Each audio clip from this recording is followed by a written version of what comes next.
What is going on, everybody? Welcome back to the In the Round podcast as I watch our good buddy Mitch Wallace try to deep throat an SM7B over there. My name is Matt Burrill. Today we've got a really cool episode, something very different. Files is like a hybrid episode.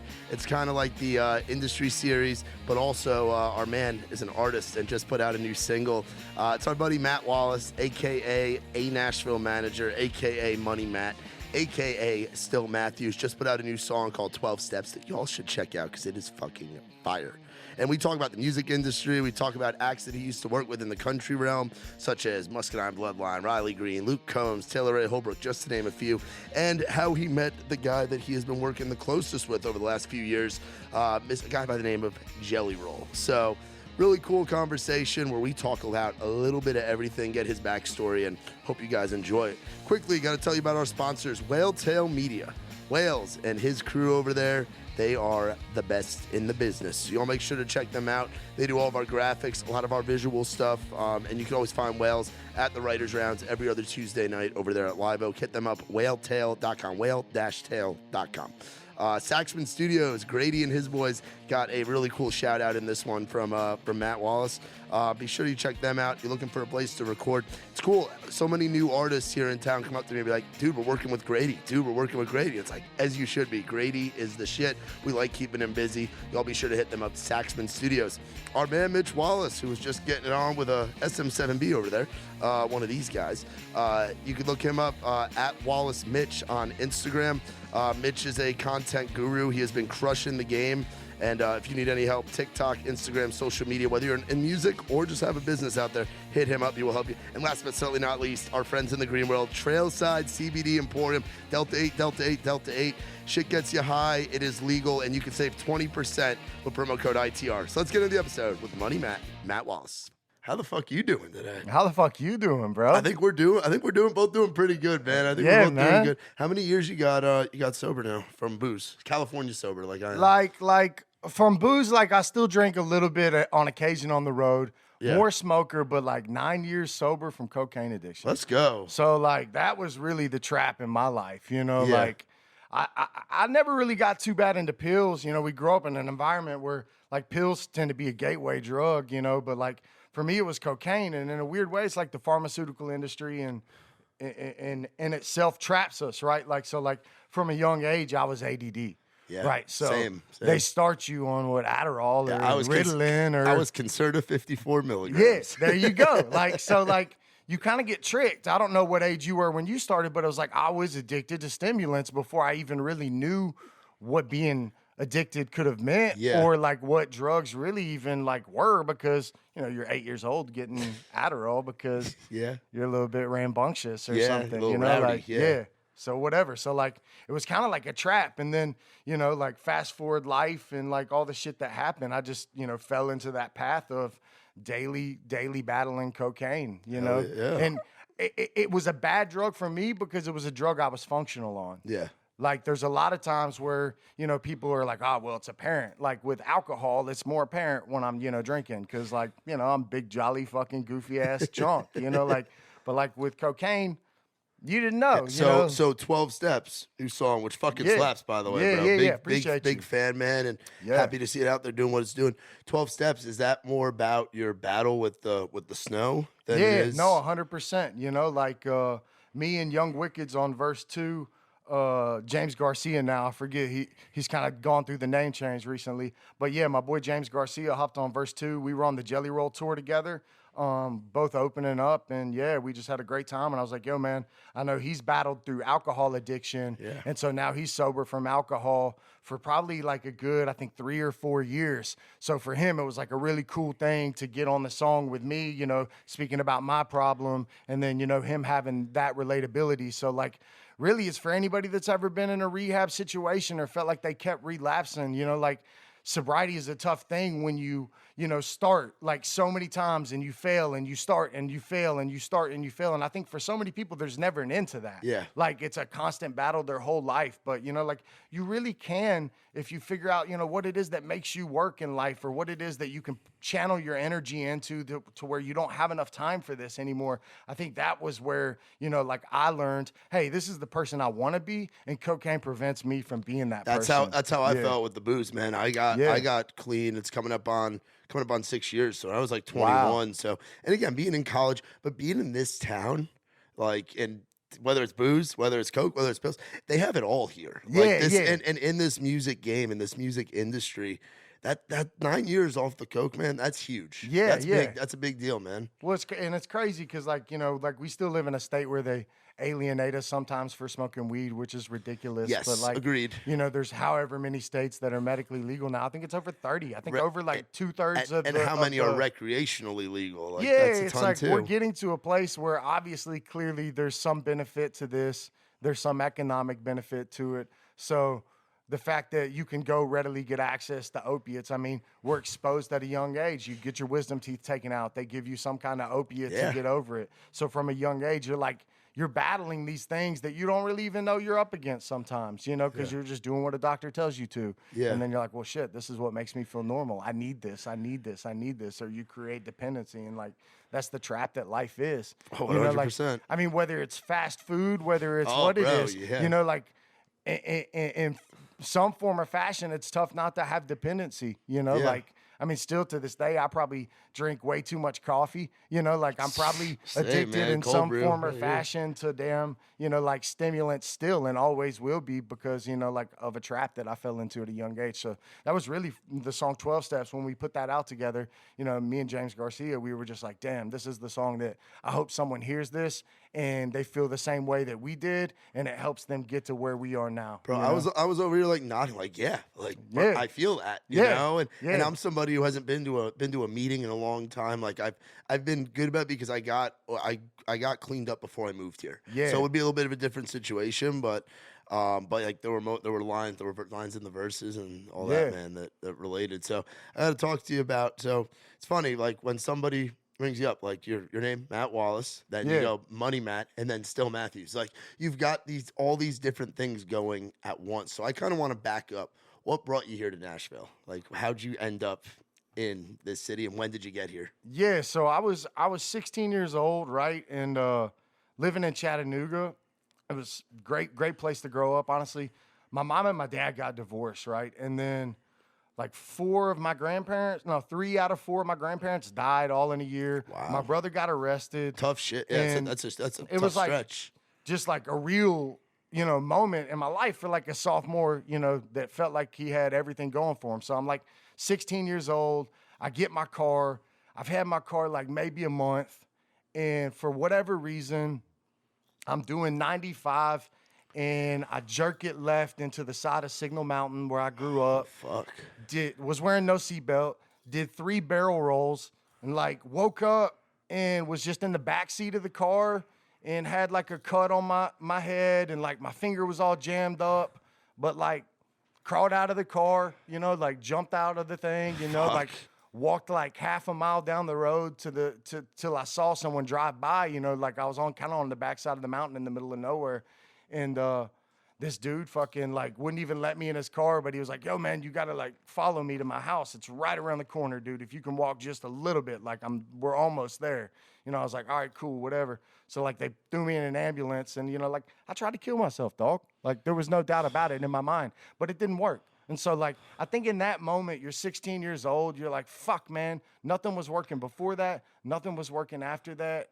And like, it was just a downward spiral that year. Like I was always a smart kid. Like I had a high IQ. Like I knew it. Like, like I was a little bit of a, pinball machine sometimes, but I knew I was a capable test taker. I was a capable whatever. So I didn't like drop out because school was tough. I just dropped out because life was tough. Yeah. Right.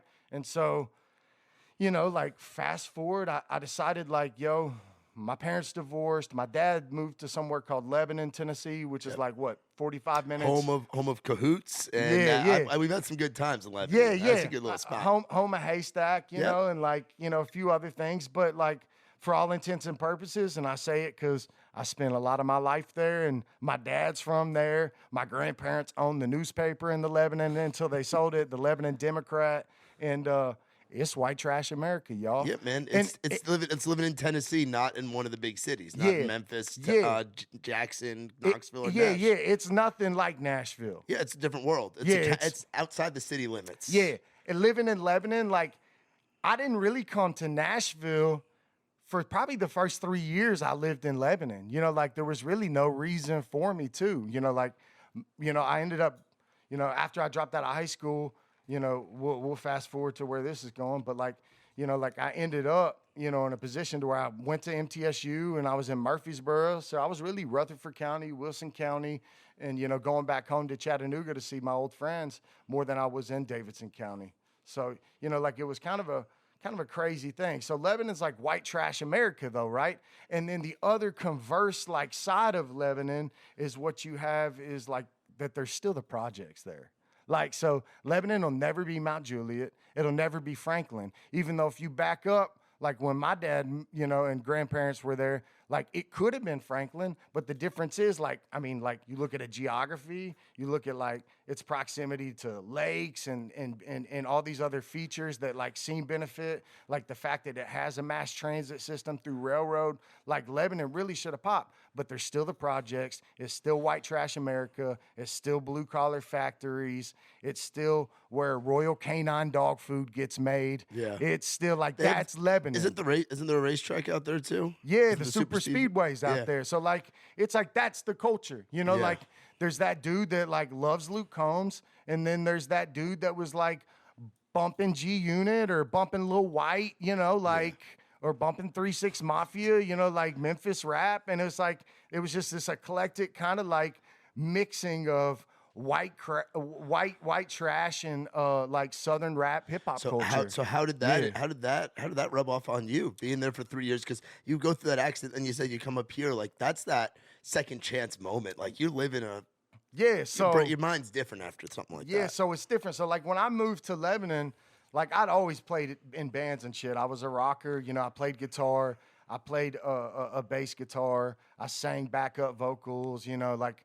I had a sick band in Chattanooga. We opened for, you know, like, a couple of little local bands, like, and it was cool. My brother was our manager. Like, we had this thing. So I'd kind of been doing the little thing because my brother was, you know, he turned 18 when I was 14, and I had that band when I was 14. It was called High Level Stress. It was this punk band I was in, right? And I played bass and sang backup vocals. My dude Spencer, who now is on Broadway, of all things, is like motherfucking, was the most insane, like, high, like, Blink-182 type singer ever. Oh, shit. And then we had this dude, Shane Woods, that played drums, man. And he's just like black drummer. So, like, just the feel in the hard, pocket was sick.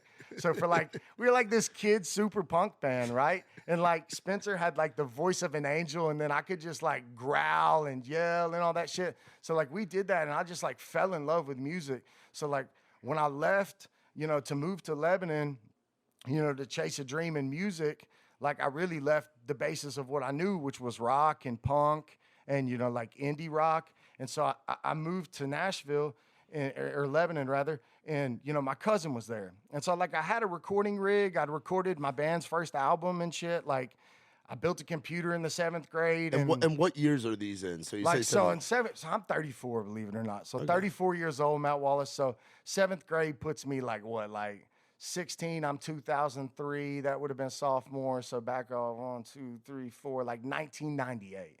I go to my dad, like 11, 12 years old, and I'm like, yo, dude, here's computer parts. And he's like, what the like, my dad's a lieutenant colonel. He just, like, did not understand why I was handing him computer parts. I was like, man, my birthday's coming up. Like, if you bought me these, he was like, whoa, what are you going to do with computer parts? I was like, I'm going to build a computer. And he was like, what do you mean? I was like, Dad, it's a puzzle. There's only like 7 pieces, bro. There's like CPU, a hard drive. Especially you got back the then. chassis, you got the memory. He's like, how do you, like, what's up? I was like, Dad, I'm just different. Just take a shot, you know? Yeah. Like, And for some reason in my life, I was always willing to convince a person to take a shot on me, like whether it was a job interview or whether it was a coach putting me in. Yeah. Like I just had something about it where I was like, all right, they'll at least give me a chance, right? So like, Dad gave me a chance. I built this computer, and then I recorded my punk band that summer. And he was just like, you could tell, he was just like, how does this happen? Like, so I had this like kind of basis. I moved to Lebanon, and it is not indie rock. It's not like, it's like motherfucking Tim McGraw and Southern rap, Young Buck, you know, like, so you're like, okay, I get it. Like, it's a different culture. And my cousin, like, was like, yo, bro, I'm a rapper. And I was like, all right, well, I got this rig, you know. And he came over, and he spit some shit, and I was like, all right, that's cool. Yeah, you can definitely rap. Like, that's really, you know, something, you know, like, I was like, how does the music get made? You know, like, I really never listened to rap in my life. Yeah, it was you know, like, something completely out of your comfort zone. Yeah, it was out of my comfort. time. I was like, I didn't understand the process of it because I was used to being in a rock band. Like, we'd all sit in a room. Spencer would play guitar. I'd play guitar. He'd hum a melody. I'd hum a melody. We'd come up with something, and then, like, thank God he was autistic as fuck, and somehow our 7th grade band was able to, like, sound great. I'm like, all right, dude, here's the bass. I'll record you play this. Yeah. He played the drums. He played the bass. He played the guitar. Me and Shane watched him be the band. But it was cool because I got to learn how to be an engineer. Yeah. You know, because I was like, all right, well, I don't have to be the talented person. I just have to capture the talent. Yeah. You know, so there was, like, that mindset in me. So when my cousin was like, I can rap, I was like, okay, yeah, he can rap, but how do I get him music? So it was already that thought in my mindset. And like, this is 2003. I'm living in Lebanon. So like CDs are kind of on the way out. You know, like, I guess piracy was still a thing. Like you were still downloading. MySpace, we were still downloading on Kazaa and LimeWire and that shit. MySpace, it just come out. Like, just come out. And it was big in music. I don't know especially if it was underground music. Yeah, I don't know if it was 2002 or 2003. But that was the shuck. Like, I caught that. And I was 16 years old, so me and my cousin would just do the thing that I thought was logical, which was, I can make a record. Let's make a record. I'll go to Staples. I'll buy a big old spindle of fucking, like, whatever that shit is, blank disc, with the stickers we'll put on them. And we'll just, like, pull up at high schools when they're letting out, and $10 a CD. I had a gold Cadillac with 212s in it, and I was like, oh, I'm 16 years old. I'll fit in. I'll blend. I look like I'm supposed to be in a high school parking lot. You know, like, whatever. We'll figure it out. So we go there the first day with, like, 200 CDs. And I was like, all right, I'm going to get $10 a pop, Rocky. And he was like, I don't know, G. And I was like, watch. I got the skill. And he was like, what do you mean? I was like, I can sell things. Man, like, that's kind of my gift, whether it's digital, whether it's whatever. I can kind of sell. Or selling an idea, like selling your dad, like shoot it, like, saying, hey, Dad, give me this shot. I was like, it's in my blood. My granddad was a used car salesman on our other side of the family, Rocky. Like, I can sell, dude. It's just, I got it. You know what I mean? And a talent that, fast forward, like, 6 months, Rocky would later abuse in the sense of, yeah, you can sell, motherfucker. Here's a brick of cocaine. I'm going to teach you how to do this, too. So, like, he's getting you into the trap and all that. Start of the trap, right? So, like, insert hip-hop and how hip-hop's a real genre and some people are actually not fakes, i.e. Rocky Cox, man. Loving to death, but still can't get out of the projects, man. So, like, fast forward, you know, like, we're doing our thing. We're cutting a record. We get a little buzz. I'm selling the CDs. I sell all 200 of them the first time we pop into a high school parking lot. That's $2,000. I'm like, man, that's 2 bands. I was like, man, we got 2 bands, bro. And he was like, yeah, dude, what are you going to do with that? And I was like, I guess buy more music equipment. And he was like, man, that's not what I would have done. But, yeah, I like where your head's at. He was like, all right, so how are we going to afford all this shit you think you need? And I can't, you know, because I was at that point where I was like, I need this microphone. I was already the gear junkie. You knew what the good shit was. Yeah. I was ready. I was ready for it. You know, like, I'd been in studios. I was fortunate enough to where the dude that taught me how to play guitar had a sick home studio because that's what he did for a living. Oh, cool. And so, like, I kind of got to see his setup and pick his brain, and he was a good mentor for me. Still talk to him. Shout out Dean DeAndrea, man.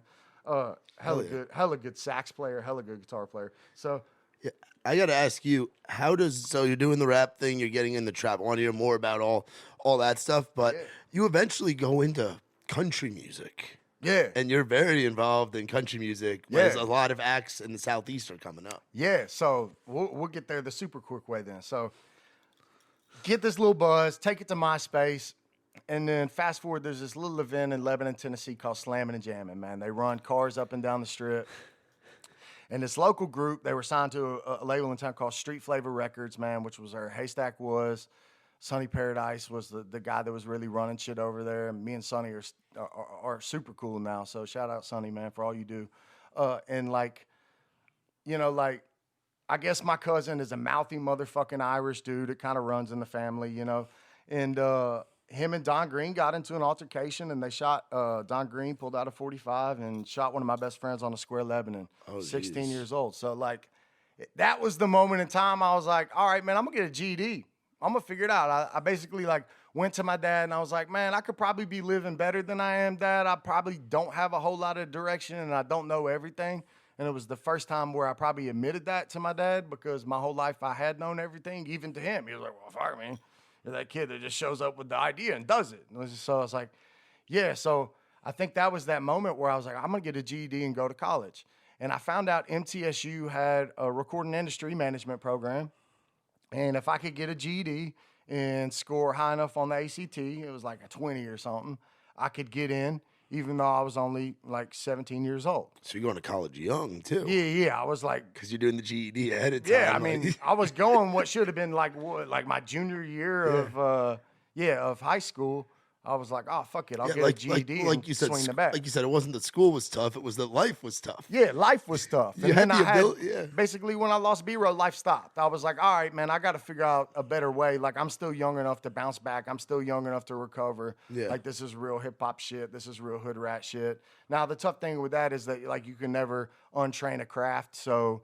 The trap of the drugs, the trap of being addicted to cocaine, the trap of, you know, the trap of long hours in the studio and feeling like I needed it to make school work, to make the things work, you know, like was a problem, you know. So then, like, I guess I get to my senior year at MTSU and I'm like, man, I have learned nothing. I already knew how to run Pro Tools. I already knew how to run DAWs. I already knew what all the gear was. I knew what compression was. I felt like every class I took was like a fucking joke. I was like, man, all right, wait a second. Why did I major in this? Yeah. And so my brother was like, man, I got an idea, dude. You've always wanted to run your own business. You're really great at math. You're really good at English. So you're able to probably do things that would be a great skill set for someone who's an accountant. And he was like, Grandma was an accountant. And I was like, yeah, man, that's true. And I never have to pay a CPA. And so I was already familiar with paying a CPA, because when we sold those records, I wasn't the under-the-table kid. I was like, man, no, I want to go be able to get a loan for a car. Yeah. So, like, I was like, Rocky, we sold, you know, like one year I reported on my Schedule C like $50,000 of albums that I sold hand-to-hand out of the trunk of a fucking 1998 Cadillac DeVille, baby. Damn. Like, I was proud of that at 16 years old. Yeah, dude. You know what I mean? So, like, for me, I was like, man, but I knew, hey, I paid Royce Belcher in Lebanon, Tennessee, $500 that year to do my tax return. So I was like, man, well, there's at least that. But I was like, man, I could have probably saved even more money on taxes had I kept better books, had I kept a better record of my receipts and expenses and things like that. And so I think it had ingrained in me just by operating in business from such a young age that accounting was a language and a skill set that no matter what I did was going to be more valuable to me than probably anything else I could have learned. Yeah, and it's something that we've talked about with other music professionals. And again, you're a cool, like, very different kind of case, because you do the artist thing as well. And we're gonna get into that, and we already did with the new song, whatever. I'm pretty stoned. This is a good episode. Yeah, hell yeah, man. I'm having a blast. It's being able to do a ton, you know, like being able to be that multi-tool. So you're helping your buddy Sling Records. You already know how like Pro Tools and that stuff works. Now you can be an accountant. You can become Money Matt, where you're so many artists and so many bands and so many people in music forget about that side of things. Yeah. Like, you got to keep good books. You got to keep track of all this shit. Well, not even that. It's just like, I think about decision-making way different than other people. Like, anytime I have a conversation with a music business professional, I'm instantly reminded that I'm having a conversation with a music business professional, and you should scrap the word business from that. They're really just a music professional. They don't know any fucking thing about business. I've yet to meet anybody in this town that hardly knows any fucking real thing about business. You know, whether they're an artist manager, whether they're a record label, pretty disconnect. That's why it gets outsourced. Yeah. And you like have if your they business were in people. trucking, they would get eaten up. If they were in software development, they would get eaten up. They wouldn't get that CEO position because they don't have the true skill set. Yeah. They have the skill set of relationships. And as we see that fold is why you're seeing record labels have no power anymore. Yeah, why the you're game's seeing changing. them struggle to stay relevant. Why you're seeing them struggle to find artists that have already built a following where they wouldn't even need a record label in the first place because they've done the right things. Yeah. You know, like shout out to a band I worked with early in their career, Muscadine Bloodline, Hey, who still doesn't have a fucking deal. Yeah, you know, like they're actually the ones that got me into the whole touring game. That was my first gig. Was their merch guy. Exactly. Yeah. So it's like, man, shout out to those dudes for the years we put in together. To where, like, I think Gary hit me up last week and was like, "Yo, bro, I just want to let you know, Port Swing Angel went gold." That's a record we paid $500 for a video for that maybe they had $300 in the sound recording, and you know, a little bit of money in marketing, and it's a gold record. Yeah. But I can attest to you right now, to this day, that maybe there was less than $2,500 invested in Port Swing Angel from day one. So, Yeah. I don't know, man. Like, is it really what it used to be? It's not. You know, and that's where I think that, you know, a lot of managers are old.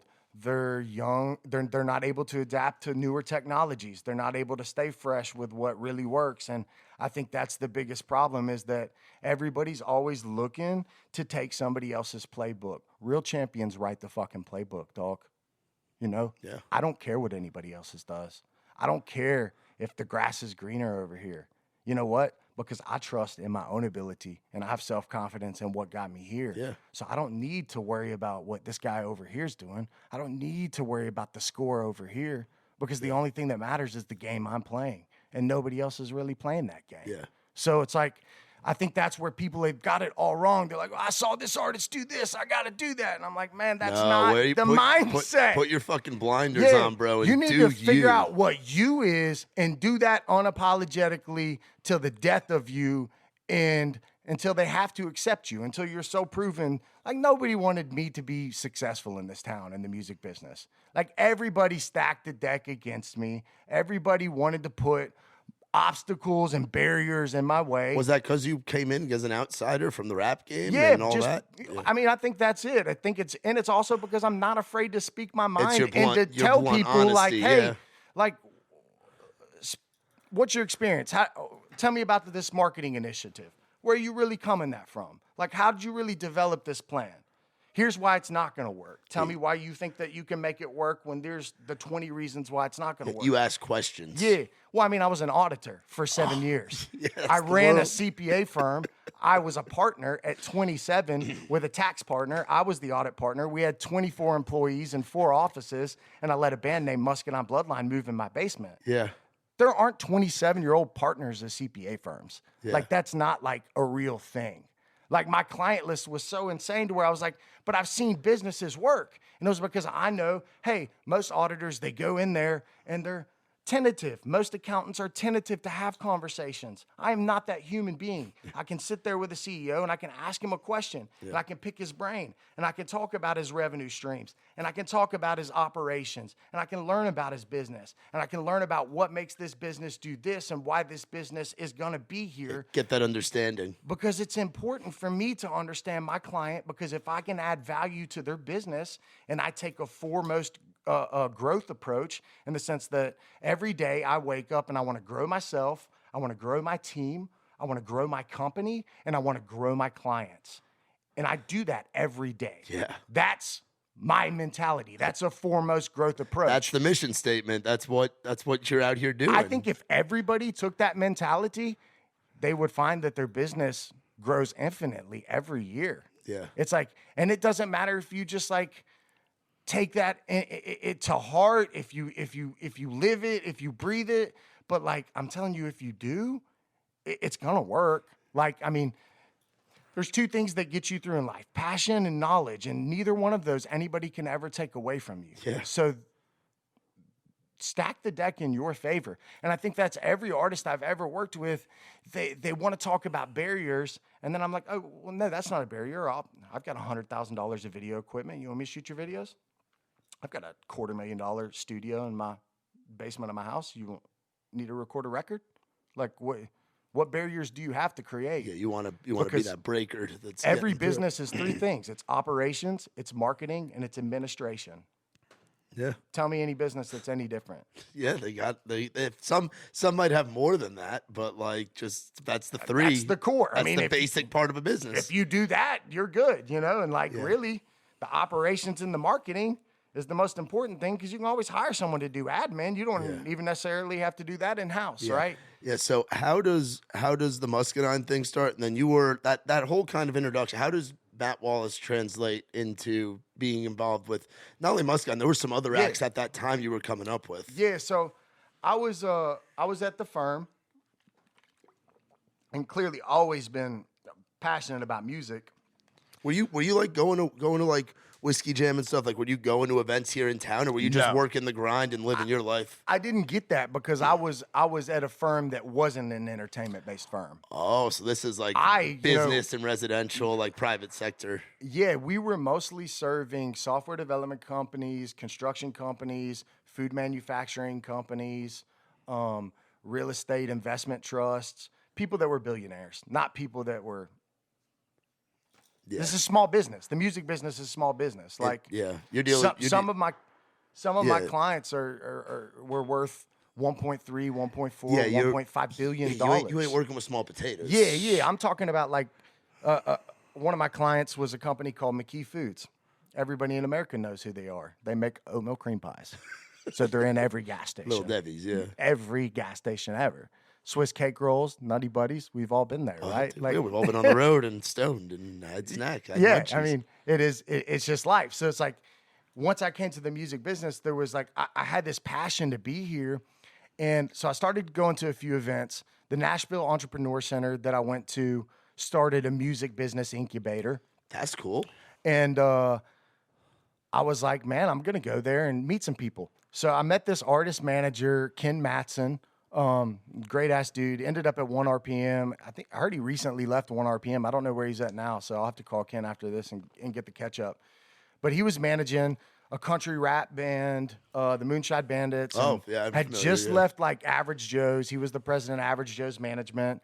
And, we were at this thing and, so I was like, it was all these heavy hitters. I mean, now, and they were becoming the guys then. So like, I just sat there and I heard these guys talking and I was just like, wow. If I had a gun to my head and you had to ask me the question of who the smartest CEO I'd ever heard speak was, these guys would be in the bottom tier all day long. Like healthcare execs, smoke these dudes. Like software development execs, smoke these dudes. My trucking execs, smoke these dudes. Shout out Craig and Greg Stanley. Man, company called Tennessee Steel Haulers, family owned, started by a guy named Sid Stanley. They sold that thing, I think, for over $500 million. So shout out to them for that. Wow. Insane. But like, that's a different level. It takes a different level CEO. So I instantly found in town, like, these guys just aren't really, they're easy to beat in one area. That's called business. So, because it's more the PR and the relationship based as opposed to the revenue based. I can't beat them on the relationships, but I can out-business them. They don't market well. The only thing they do well is radio and PR. So I was like, they don't market well. They don't touch fans well. They don't even involve themselves in touring. That's all the managers and the agents. Yeah, they have different sectors for everything. There's not one guy doing it all. Yeah, so it's like I was like, this is just such a cluster. It inspired me to like really want to take a band and do something with them. And so I started looking for acts, and I signed a couple more and started doing business management, just like the accounting thing, because I was like, all right, cool. I can stay at the firm. I've got a comfortable living. I've got a comfortable lifestyle. I'm 27 years old, making $500,000 a year. Yeah, on that accounting grind, like you're grinding. You're not just sitting on your ass. I'm working 3,500 hours a year, so it was like 90 hours a work week every week. I mean, you can even ask Gary Stanton, like when they first moved in with me, like I was still running the firm, and these dudes did not see me during busy season. Like I'd come home at 10, I'd leave 7 a.m. You know what I mean? Yeah. So they're out like, I think at that time we're even still touring as Gary and Charlie. Yeah. They weren't even Muscadine yet. Yeah. So it was just it was a different world. So like we finally ended up in a place, you know, like where I was like, okay, yeah, I'm really passionate. I signed this kid, Luke Combs, that nobody had heard of. Signed this kid, Riley Green, that nobody had heard of. Signed this kid, Taylor Ray Holbrook, that nobody had heard of. Signed this kid, Upchurch, that nobody had heard of. Signed these dudes, Muscadine Bloodline, that nobody had heard of. And fast forward a year, I found out I had the picker. And not only I had the picker, I must have had good advice. You know, like, so that's where at least I knew, hey, you know, like, it was cool because I got to see a guy become a manager that had never been a manager before, Chris Cappy. So Chris, or Cappy, you know, comes into my office, and I was like, bro, I got this office on Donaldson Pike. I'm, you know, my CPA firm. There's 4 offices and a conference room. And he was like, yeah, man, I'm going to manage Luke. And I was like, sick. And, you know, we had talked on the phone. I'd never really met him, you know, in person or whatever. But he was like, yeah, and Luke says, you know, he thinks he wants you to be the business manager. You know, you were the first person to show any interest in him, you know, like, so he wants you to give it a shot. So I was like, hell yeah. So dope, dude. Like, how can I help? You know, like, what do you need? Yeah. What do you need? And he was like, I don't know, man. I got to figure out where I'm going to work. And I was like, well, dude, 1,400 square foot office here at Donaldson. It's just me. You know, like, Yeah, come on in. Come on, dude. Yeah. And he's like, really? I was like, yeah, man, just set up over there. And I was like, man, if anybody wants to do rights or anything too, this conference room right here, they can write in. So like, had to listen to Beautiful Crazy get written, you know, like, super tough, you know, like, yeah. So. And these are what years? This is what, like 2014, 2013, 2015, or maybe even 16. When did Hurricane drop? Hurricane dropped in, I believe, like had its moment in 2017. It was right after Hurricane dropped. Yeah, Hurricane hadn't popped yet. It was nowhere near. This is 20. It might have been 2015 or 2016. Sounds right. Yeah. Which is about 7 years ago now. Yeah, because Muscadine dropped Port Swing Angel 2016. April 2016, and I was managing them then. So this would have been 2015, fall of 2015. Wow. I want to say I think Luke dropped Hurricane June 2015 maybe, and then he dropped that EP. Yep. In around Thanksgiving time. Like where do you have Outlaw? This One's For You. Yep. It was the This One's For You EP he dropped that had all 6 of those. Those ones, the earlier EPs he dropped when he was in college. Yeah. So that new EP that was This One's For You, it had Was Share If You Want To Memories on Are Made Of. No. Out There. That song Hurricane slapped, was on man. there. Yeah. This One's For You was on there, and there was one other record on there. And I just remember being back in Jones Gap, Virginia, a little small place called Dot, Virginia, with Taylor Ray Holbrook, and playing the cover off of it that Thanksgiving break because I was helping Taylor launch his Patreon page. Oh shit! So we were back there at the thing. So Taylor was the first artist that wanted me to manage them. So kind of fast forward to that next year, I start kind of helping Taylor Ray Holbrook, and, you know, Muscadine Bloodline was just becoming a band. They came to me and they were like, yo, man, we're going to do the duo thing. And I was like, hell yeah. That's sick. And they were like, yeah, we're thinking about calling ourselves Cherokee Therapy. And I was like, what the fuck? I've heard of that name before. I said, you did what? I've heard this story, yeah. I said, nah, G, I don't think that's it, Gary. Respectfully, neither one of you Native American. You know what I mean? Yeah. Like, just like, that ain't it. Let's go back to the drawing board. Well, I was like, I like where your head's at. And he's like, I really want the rhyme thing. The and I was like, alliteration, yeah, okay, cool. We'll work on that. Yeah. And then I think like a week later, maybe he came back with the Muscadine Bloodline thing. And I was like, man, I don't see a reason to hate it. You know, like, it was like really tough for me to to not love it. So I was like, all right, cool, sick. So then, you know, like, that was probably December 2015. And then we dropped Southern Boy Cure January. That harmonica, yeah. Yeah. And then and they cut all these songs in October. That's when Charlie had moved in and Gary had moved into the house in June. So it was like 6 months after they'd been living with me, they started dropping.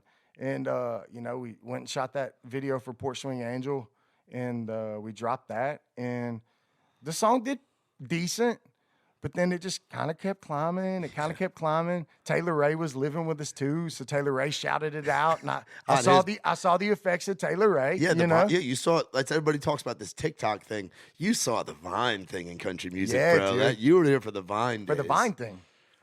And all the meanwhile, reminding you, I didn't listen to country music still. I only listened to the bands I worked with. Yeah. You couldn't told you.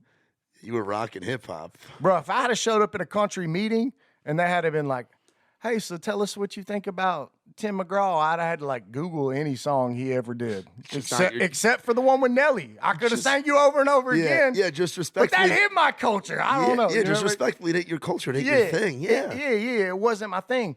But like I just remember the first time I heard Luke Combs, like, oh man. That voice. Wow. Yeah.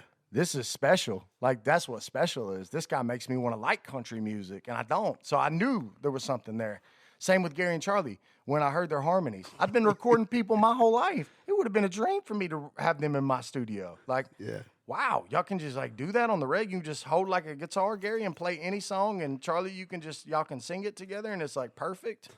Well, yeah, I should just hold the camera and put that on the internet, right? Like, yeah. And so we did, and I think that's how that band grew so much in the early on. It was YouTube was a big thing. It was so easy for them to put out content every week on Mondays, Muscadine Mondays, dude, for probably 2.5 years while they lived in my house. I mean, I think y'all probably know exactly what my house looks like, because if you just go look at Muscadine Mondays for the first 2.5 years, it's in a different room in my house every week. You know, like them blue walls, the little driveway. Yeah, that's all me, y'all.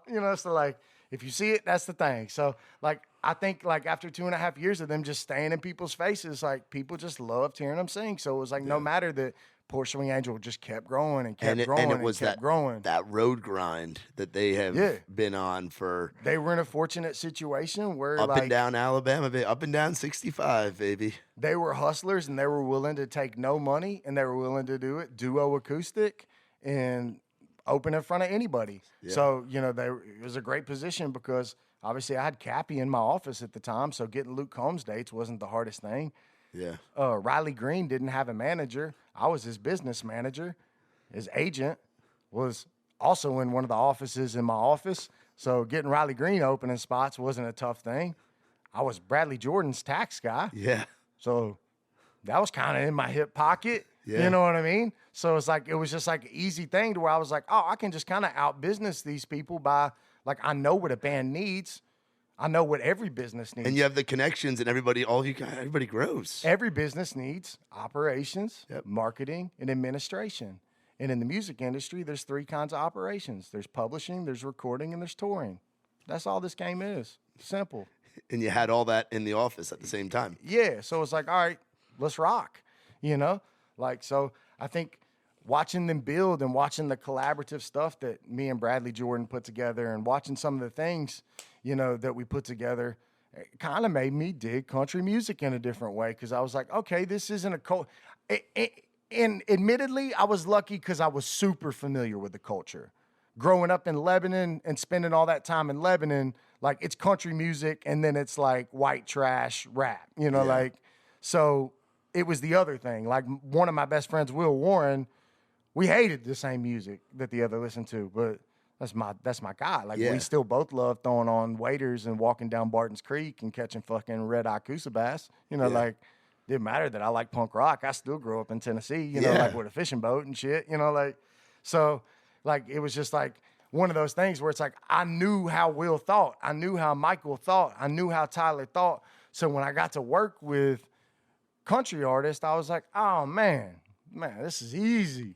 Where you're like every girl and every guy in Lebanon, I just got to think, man, because there's only 2 types of music they listen to. They listen to Lil White and they listen to Tim McGraw and they listen to that shit. And I was like, all right, this is an easy game. So like, I felt like if you reverse engineer business and you start with the consumer that you want to reach, you start with your target demographic and you work your way backwards, it seems pretty easy. Yeah. Well, hip hop and country both have a super similar thing in their target demographic. It's called low income. And what's popping for low income people? It's called YouTube. Why? Because it don't cost shit. So if you're not fucking visually representing yourself on the internet as an artist in the country or the hip hop space, you're doing yourself a disservice. Because if you add up all the listeners on Pandora, all the listeners on Apple Music, all the active listeners on Spotify, you're at 43% of the active users on YouTube. Yeah. Yeah. And I don't know many country artists in this town that have more than 4 music videos. And people are like, man, why does Jelly Roll work? Well, we put out 10 music videos every fucking 12-song album. Muscadine guys are big video based as well. Why do you think that was? Yeah, again, it's bringing that culture over to that hustler's mentality over to it. Well, marketing is impressions. You got to find a way to show up in people's faces. Yeah. And if you're not on radio because you don't have a label, the one place you can compete is the video world. And I think that's why Vine and TikTok have been so huge in country music and hip hop as well. It's free. I don't have to pay anything to go on and watch a country music artist on TikTok right now. Yeah. I don't have to pay anything to consume on TikTok right now. Yeah, it's your A&R. You're seeing somebody, and it's just being thrown and at even you. the poor people have these. Like even low income has this. Or the tablet with the Wi-Fi. Like the barrier to entry to this is no longer what it used to be. It's not an income-based thing. This is not a representation of a lifestyle move. You know, like when you used to have a cell phone, like when I had my cell phone at 16 years old, it was a move. Like in Lebanon, Tennessee, at 16 years old, people didn't have cell phones. Well, who's he? It's like, well, I got a reason to have a cell phone. I got plays to make, yo. You know what I'm saying? Yeah. So it was like, that was the thing. But, like it was like that was the thing. So it's like, I think that we've just like, we sometimes forget that, and I was easy to just like, I don't know, it's a high IQ, man. At the end of the day, I have 168 IQ. It's been tested 4 or 5 times. I tell everybody the lowest number it tested at. You know what I mean? Yeah. So it's like self-confidence and self-awareness is one of my gifts. It's like, well, man, I haven't met too many people that have as high of an IQ as me. So it's like, I should probably just trust my gut because my intuition is pretty good if I've really thought it through and I've logically like participated in it. But it's like, well, I can grab a camera and I could shoot a music video and then edit it and color grade it. It's being that multi-tool, grab a band and do this is because I can learn things faster. So I got to ask, so you do work, you've done a lot of work in country music and all that. How do you get linked up with Jelly? What's that? What's that story? Because that goes back into your other. That goes back into what you know. Yeah. So this is funny. So like obviously my passion was in hip hop, and I think me and Gary we joked about it because like I listened to Yellow Wolf, I listened to like Machine Gun Kelly, I listened like that was what I enjoyed was like white rappers. And Gary does too. Like I don't know if y'all have seen him rapping on his Instagram. Yeah, but clearly I've been in the Sprinter many a times on the road, and he's bumping some little boozy badass. Clearly, it was something me and Gary super shared in common that probably not as much as Charlie. So like we would always be showing each other different rap shit, and like honestly, it was super refreshing for me to have a friend like that. Yeah. But so fast forward, I'm doing all these things, I'm making all these moves, and I've known Jelly my whole life because, like I told you, or I've known of him since I moved to Lebanon because there wasn't a whole lot of people doing hip hop, and he had a very close relationship with Sonny Paradise, who ran Street Flavor Records, and was best friends with the dude that murdered my best friend when I was 16 years old. Oh no shit! So I knew there was like 6 or 7 people that were like 1 degree of separation between me and Jelly, and I wanted to work with this man. He dropped a record called 2017 called Addiction Kills. And I was like, man, admittedly, didn't love a lot of what Jelly did, except a few songs here and there before Addiction Kills.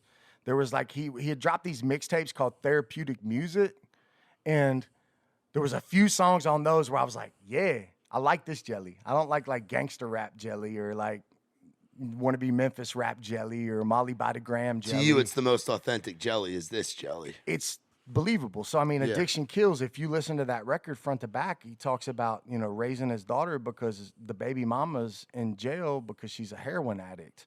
And you look at Jelly and you're like, man, if you've got custody of the kid, then what's the mama got to be like? You know what I mean?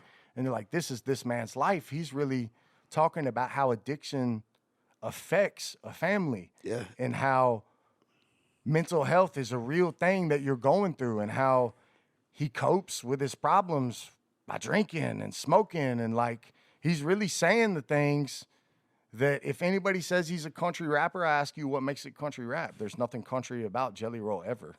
Like the fact that he's from Nashville. Yeah, the accent, like that. Like I'm not sure. Like he's Southern rap, maybe, sure. Yeah. Like just like 3-6 Mafia. Yeah, Would you call them country rap? Just like anything out of Atlanta, NOLA, any of those areas.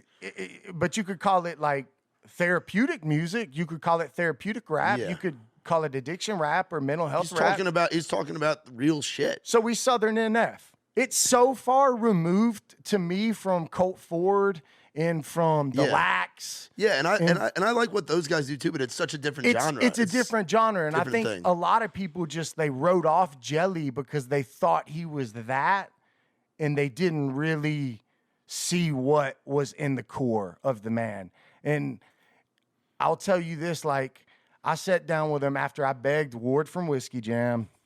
I begged fucking an attorney we both knew in town that was representing him at the time.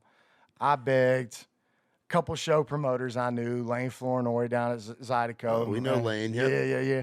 I begged a few people. I was like, man, I really want to be in Jelly's space. And I think after probably like the 7th person, who is the least suspecting person to be like, hey, man, you really need to meet this motherfucker.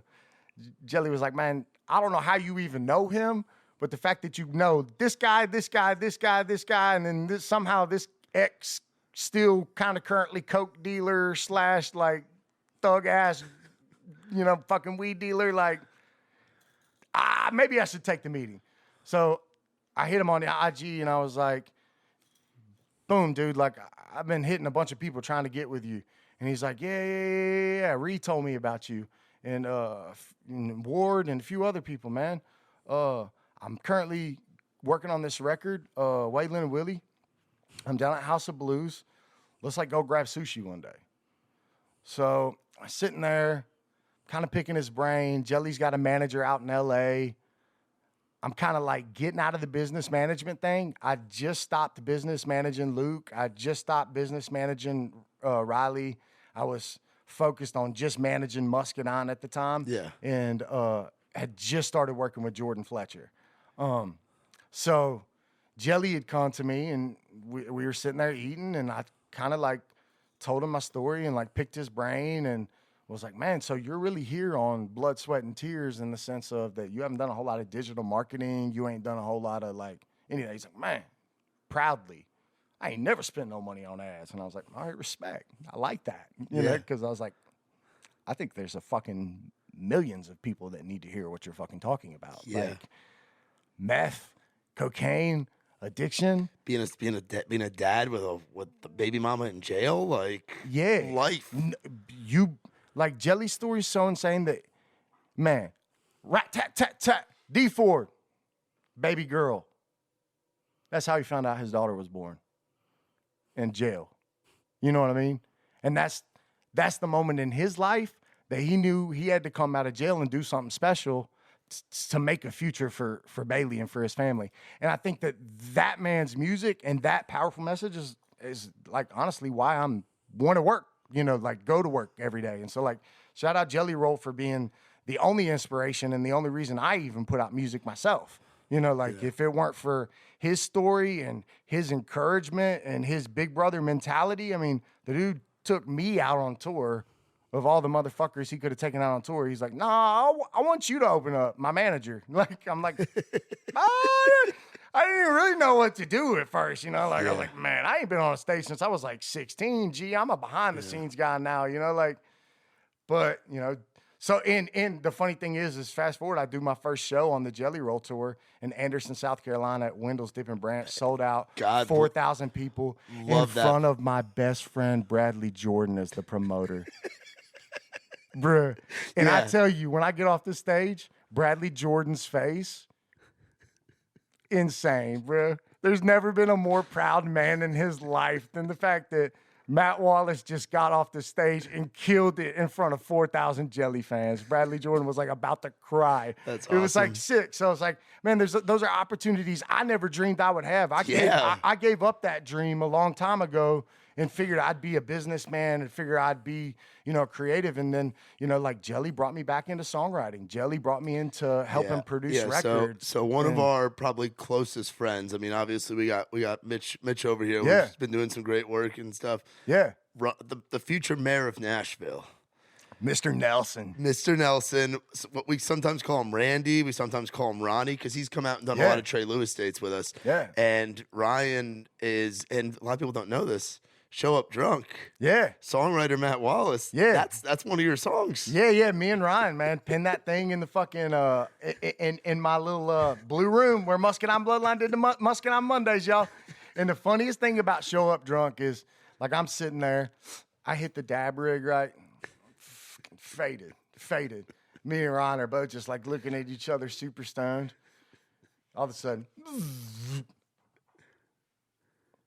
there's a red wasp on the dab rig right there. Me and Ryan are like both like so high in the middle of our Show Up Drunk ride. I'm like, what are we going to do? I just grabbed the torch and fucking incinerate the red wasp right there. Oh, and if you can imagine Nelson's laughter, bro. Yeah. It was insane. So you work with him. I mean, he's a longtime buddy. So how'd you first meet him, and how's it progressed to what it is now? Because y'all are like brothers, but also business bros. Like y'all are in this game together. So one of my other best friends and one of my favorite dudes to write songs with, Sam Crabtree, is actually who introduced me to Ryan. We went out to catch a writer's round, and I'd met Job Fortner quite a few times, super familiar with Job. But it was at the listening room, and it was like Ryan Nelson, Job, and Jordan Fletcher. And that was the day I met Ryan and Jordan. And then, I was talking to him, and then, they were thinking about maybe doing a duo, and then they both ended up doing the single thing. And then, I ended up managing Jordan for a little bit, and he got that publishing deal. And then, I kind of just like took a step back from country music because the Jelly Roll thing went from like 0 to 100, and then it went from like 100 to 1,000. Yeah. And so I was like, well, thank God I did take that step back. Y'all got a song on the fucking radio right now, on rock radio. Like, it's crazy. Yeah, I mean, I don't want to, brag for my bro, but my dude doesn't have a song on rock radio. He has a song on alternative radio. He has a song on country radio. See, I listen to rock radio, so that's where I'm hearing He's on it. 3 formats right Which now. is unheard of. I don't know another artist in the world on 3 formats. Yeah, but unheard of. I mean, maybe somebody does. And I just want to remind you that he's independent, and by the end of the year, we'll have 8 gold records independently. So crazy. Something special about that. I don't know if you need a label. Do they really know what they're doing? Yeah. Crickets, probably not. So what's up? So talk about you and Randy Nelson. So you meet him at the listening room. Is this long hair surfer boy rant like? Oh yeah, Florida, dude. This is long hair hippie. Florida boy Ryan. He was a boy. He wasn't even Florida man yet. He was Florida boy. Florida boy Ryan. Him and Dobro and Jordan before Jordan found sobriety, and that house was wild. Oh yeah, Jordan was reckless, man. Shout out to the transformation that kid's had in life, because he went from someone that was not so cool to be around to just like the guy. Yeah, like, salt to the earth. Yeah, just like wholesome as fuck. Like if I had a daughter, that's like how your husband should act. Is Jordan Fletcher. But the Jordan Fletcher I first met, probably not would have made the cut. Man. He was a Florida boy as well. Yeah. It was a little too rambunctious. But yeah, so Ryan was just like ball of energy. We ended up writing Show Up Drunk together, and then he put that out, and, I was like super impressed with it. And then, I don't know, Jelly was like, man, we got all these things. We got this video team. We got this these studios. You got all this gear. Like, we ought to just like find someone that we can help. I was like, well, what do you mean? He was like, kind of like artist development or something, like, we can give them a little bit of money to make their records and give them our resources and kind of tap in, let them use our video team. Give back to the community. Yeah, he was like, man, I just feel like, I'm becoming a great place where it's like, well, what do I do after me? Where's my place in music after I don't want to be the guy up there anymore, or I want to be selective about how many times I'm up there. He was like, I feel like the team that we have, like, there's other people that can benefit from it. And I was like, yeah, you know me, Jelly, I'm an efficiency junkie, and we're probably using about 40% of our resources, you know, like, we probably tap in and at least give something to somebody, you know?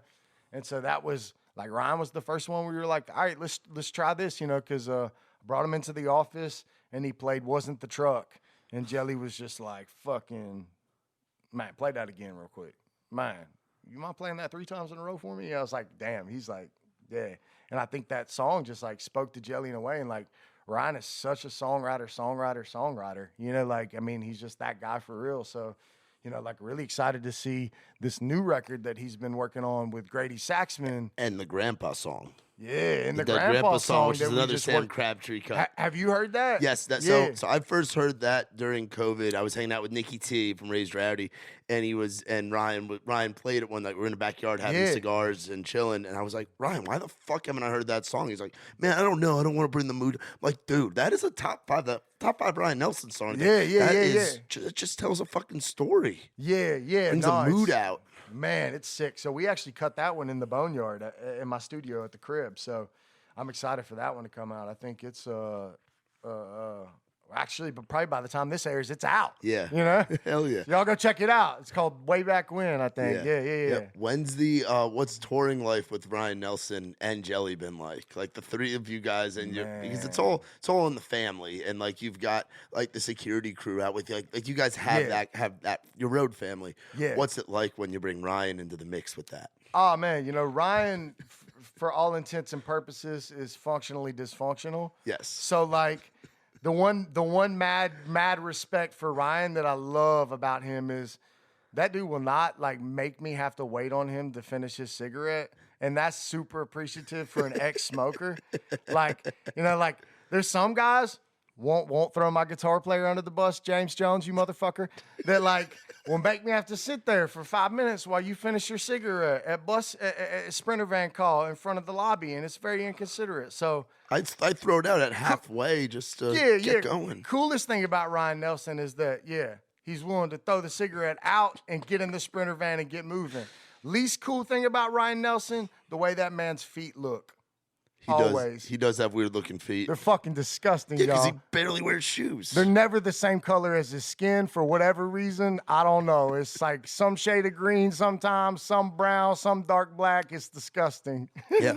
Why was it Ryan that take the chance on? Because you see folks all the time. What was it about Ryan Nelson that you were like, this is the guy we got to give a shot? And Jelly's thought process. I mean, I do think it's the music, but part of it is that like, you got to choose someone that's entertaining and has a personality, and Ryan definitely has that. Now it's like, now the problem that I have with Ryan that I've got to figure out how to work through is like how to like really harness that energy and show it to the world, because sometimes people who are characters naturally and so unapologetically authentic when it comes to like having to film it or show it, or it's just that's not their thing. So like for Ryan, like, I can think of a million funny times when it's like, man, if the cameras had a rolling and America had seen this, man, he'd already be a superstar. Yeah, that's what I do. I take I take Snapchats of a fucked up Ryan Nelson. Yeah, I have him on the kickball field out there doing the best flips. ones we have are yours. You know, it's like, just me videoing Ryan Nelson when he's fucked up, and it's when he's sober and just telling a joke. Yeah, he's a smart motherfucker too. Yeah, he's that's one why of I'm those saying guys. That's why I'm saying this mayor thing. Like, he's got a poli-sci and a history degree from fucking Florida State. Kid's still got some brain cells left. Like he can some. But that's fucking awesome. And now, how does that stuff transition into Still Matthews? Yeah, so honestly, I started producing some records with Jelly and started, I was writing the songs with Ryan and writing with a few other people in town. This kid Britt Wilder I've worked with. No Patrick. Yep. Yeah, that's the little homie. I've been writing songs with Patrick for 4 or 5 years. Yeah. So I guess, man, one day I sent Jelly this record, and it was a song called Diamonds and Gold. And he was like, "Yo, dude, that's Madfly. Who's that?" So, "Oh man, it's just a little work tape." He's like, yeah. Who's that? I was like, "Oh, that's me, bro." And he's like, "No." And I was like, "Yeah, dude." He's like, "Man, I'm gonna put that on hold." And I was like, "My song? You're gonna put my song on hold?" And he's like, "Yeah, just in case I want to drop that one. That shit's fire." I was like, okay, sick. And so my roommate, Stu Stapleton, super dope keyboard player, right? Like fly. I said to myself, I played in a jazz combo in college, right? We'd go play this bar every Friday and Saturday night. It was how I made the little weekend money or whatever, tips and all that shit. And it was cool. It was guaranteed money.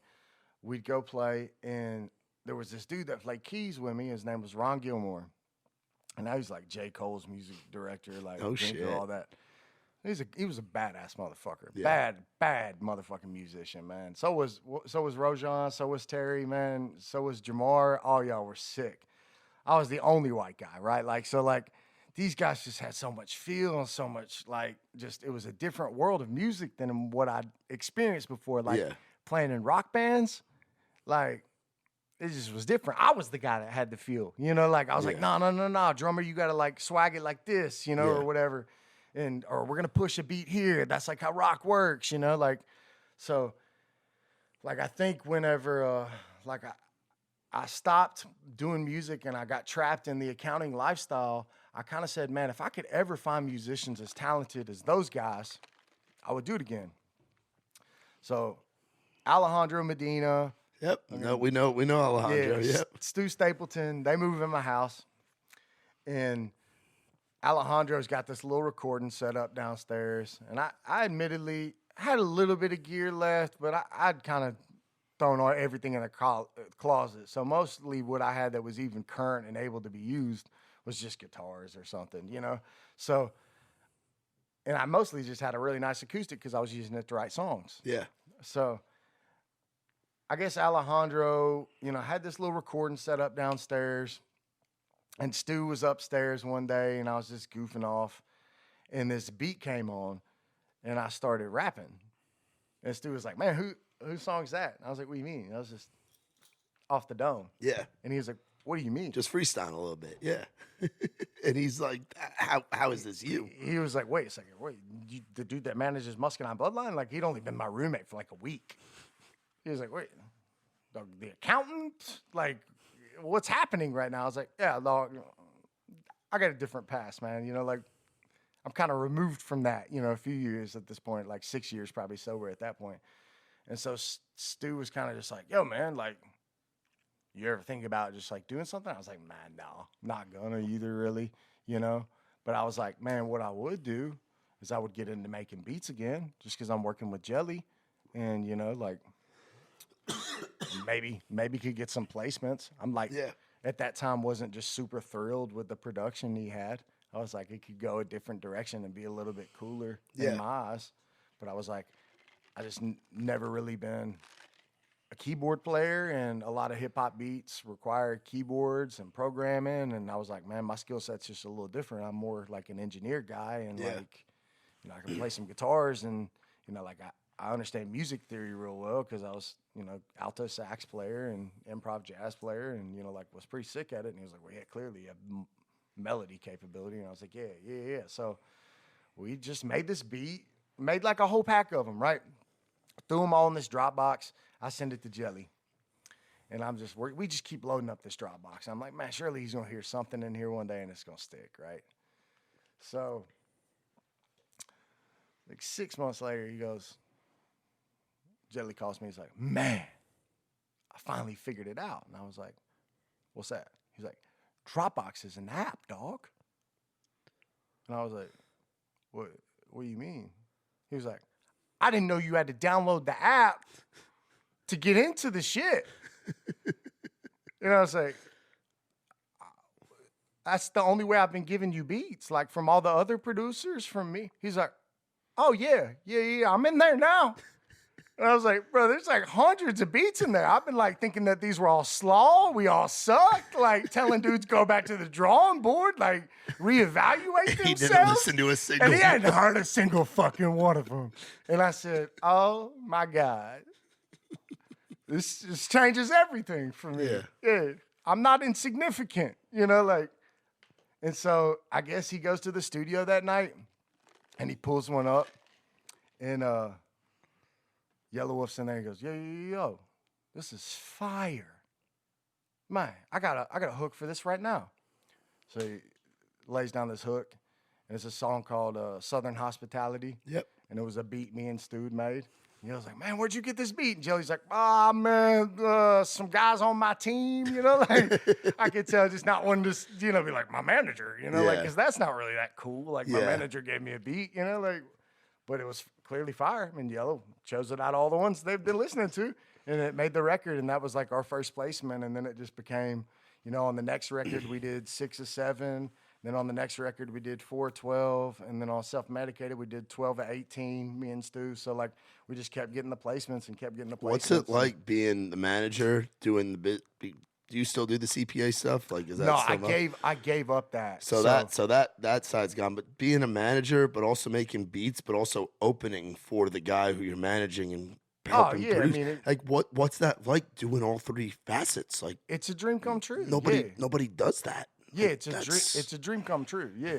Like, how do you keep that balance? Well, it's why it's like some of my close friends are like, dog, so when's like the book coming? Like, when's the movie coming? People don't like, you're a unicorn, dude. Like, you can just do all this shit. And I'm like, man. And you're 34. Like, you're still. You think about folks that are involved in bringing along artists and work and putting in the grind that you've been putting in over the last X amount of years. Usually people are like their 50s. Oh, yeah, I'm going to be Rick Rubin, y'all. Fucking 34. Like, what? Like, yeah. Nashville. I'm going to be Nashville's Rick Rubin. Like, what do you want to do next? Yeah. Like, I mean, like, what do you keep? Be the most iconic music business mogul that this city's ever had. Like, production to the business side. Like, I really want to bring urban to Nashville. So, I want to sit down and I want to have a conversation with my good friend over at 30 Tigers, David Macias, about how we can put a light and use some of the resources that are in this city for something other than rock and country, because there's talented people. But has the rap scene always been here in Nashville? Because people talk about it's always been here. The thing that hasn't been here is these fucking white suits that won't they're terrified of it. They're terrified of the culture I grew up in. They're terrified of driving through fucking Lebanon, Tennessee, where I grew up. They live in their Williamson County big brick sky rises and sell fucking music on the radio to 35-year-old soccer moms. You know? They don't even sell country music to the people that really love it. Yeah. That's why nobody likes Michael Ray's music that's a real fucking country dude. Sorry, Michael. I think you're great. You know, like. Yeah. But, you know, like, that's just it. Y'all are missing the boat. Yeah, so. You're still forced to sell music to radio, and that's a broken model. So you mentioned a guy earlier that you were involved on the business management side for a second that what it gets referred to by some folks as the boogeyman of Music Row. I'm a fan. I've been bumping his shit for a long time since I was up in New York. Yeah. You had Upchurch involved in some of this too. What's that? Because you talk about the Music Row thing and people being scared of what they don't know and not willing to take a chance on it and just being scared of what it could be and changing things. Yeah. His name falls right in that shit. Yeah, I mean, he's one of those guys that nobody's ever going to touch because they're terrified of it. Even though the success and the fan base and like all that stuff. Yeah, it doesn't matter. Like, how does that gap get bridged? Like, how do you bring it together? What do you do? What does it take? Independence still continues to thrive. More successful independent acts collaborating together.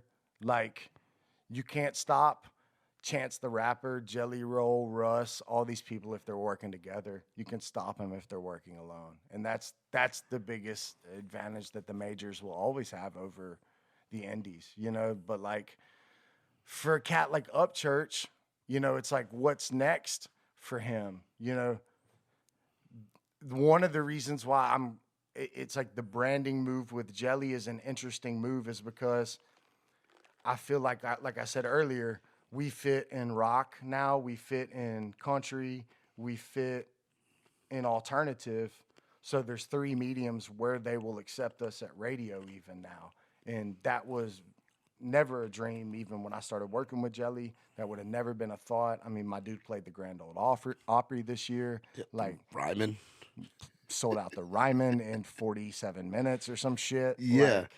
Like this is unheard of stuff that like nobody would have ever expected. So it's like the new thing is that I don't think that there's ever a place Upchurch fits in. And I don't think that there's ever a day when these guys accept and work with. But do they even have to?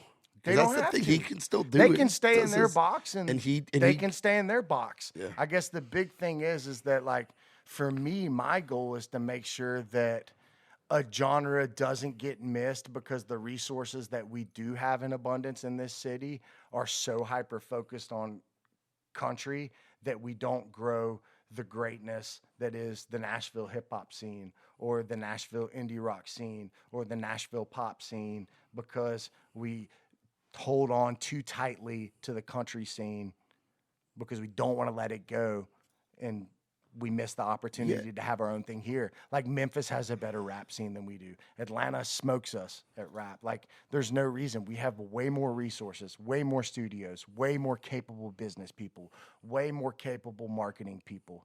And the talent's here too. There's some talented kids out there. There's folks that have been doing the rap thing in Middle Tennessee for a minute.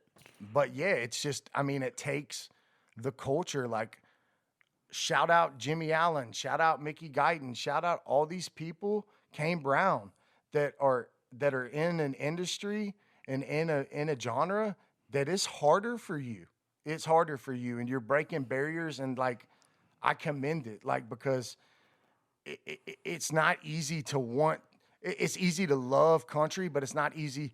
I can't imagine to be an urban person trying to make it in country music Nashville. And like, it's just so refreshing to see that it's even possible now. Yeah. You know, like, and you know, growing up, I can't name you an African American country artist like that was 90s. really from the 90s. Yeah.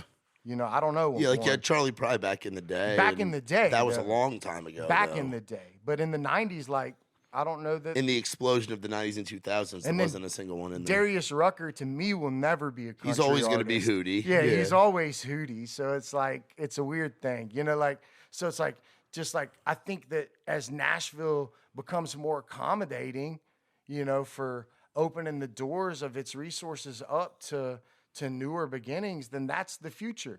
You know, I'm proud that we have one of the coolest things in fucking planet Earth here, the National Museum of African and American Music. Yeah. Man, it's sick. You know, it's like there's a place here for more, you know, it's like the same thing that Jack White did for rock here. You know, he brought a lot with Third Man here for rock. And, you know, that brought a station like Lightning 100 that really serves that market. And then it brought people like the Black Keys, you know, into the city. And so, like, now, you know, there's a lot of rock bands that come to Nashville to dispatch out of, to work out of. The Buzz does a great job of showcasing that local scene as well. That 102.9 on there. Yeah, shout out to the Buzz. They gave Jelly a chance, man. Oh, bro, they play him almost once every, like, couple hours. I tune into that station, like, our local boy Jelly Roll, and I'm like, fuck yeah, let's go. Like, let's go. And to me, that's it. That's like seeing Jelly do this, and like, there's some really cool pop artists in the city. You know, like, there's some. I'm working with this dude, Mikey Mike. He's from Maryland, but he's down here. We're working with 30 Tigers, and dude, it is like the coolest fucking music ever. And the fact that it's in Nashville and I get to be a part of it, like, makes me excited. Like, I've got kind of an all over the place roster of people I work with, because I do work with Jelly, who's, you know, his own animal. I do work with Mikey Mike, who's this alt R&B indie guy. You got Josh Kiser over there too. Josh Kiser, who's like pop, 90s. could be 90s country, just like breathed life back into 90s pop country. Dude could read like the phone book, and it would sound like a hit. Oh, like, my the dude's God, got dude, it's just like, the voice that Nashville hasn't had in a second. Yeah. You know, I got Ryan, who's a little bit more his own animal. Yes. You know, like, yeah. It's not up the middle country. It's Ryan Nelson, uniquely Ryan Nelson. Yeah. You know, we work with this artist, Justin Wells. Yep. About to start working with this artist, Atlas. You know, so it's like, it's all over the map. Like, Justin's an Americana guy. Atlas is kind of like, almost like Sam Smith meets a little bit of urban hip hop influence. Well, that R&B. Like, yeah. Cool. His big hit is, you're a fucking bitch, I hope you know that shit. I could never trust a hoe, I had to learn that quick. How many others are you sleeping with? All I know is I don't deserve this. Shout out Atlas, Yeah, man. so like some... You're a fucking bitch is going to be a gold record. And dude had nothing, no machine behind him, nothing. So like, super excited to have a guy like him, and he's out in Denver, Colorado. So it's like just the fact that Nashville's becoming a place where, in me being a manager and a face out there, that people are seeing what I'm doing with Jelly, and they saw what I did in the country space, and being a guy that's not even from country and accomplishing what I accomplished over there. And like, they see us doing it without the labels, and they see us doing it, you know, on our own accord and on our own terms and on our own dollar. And I think it fires them up, you know, because they're like, man, I'm only getting offered this deal, and you're telling me there's another option than me signing this deal? Yeah, it's called do it your damn self. Like, do you need their marketing department? How do you know the person that does the interviews is even good at interviewing? I know I'm good at interviewing. I've been doing it for a lot. I've been great at hiring people, just like I'm good at retaining employees. Yeah. But it's like, those are things that people, I don't think they think about. Yeah. Like, I'm going to go sign up here. And it's like, I mean, I don't know if I want to. Yeah. So it's like, are they really developing artists over there? Or are they waiting for the artists to develop themselves, which you can go fucking do with or without them anyway? Yeah.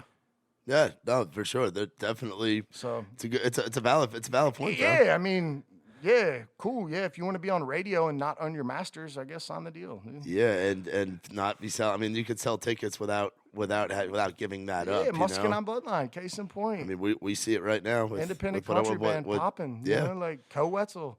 Yes. Yeah, tell me that dude's not a fucking force. Yeah, he's a fucking rock star, bro. Yeah, Did you see what he announced today? They're doing the weekend of 420, 2 shows with Snoop Dogg in the upper Midwest. Like South Dakota, Lincoln, Nebraska, Wetzel and Snoop Dogg. What the fuck is that going to be like? Gonna be sick. It's going to be ridiculous. Yeah. What's something you wish you knew 10 years ago? Or you knew when you were like involved, like when you were getting started in this, that you know now? Yeah, totally. I think the most important thing that I wish I had known now was that, you know, like, you don't have to. Nobody else lives with the consequences of your decisions but yourself, right? So this person's opinion of me or opinion of what they think I should be doing bears zero weight in my life because they don't have to live with the consequences of my decision. So why the fuck should I care what they think?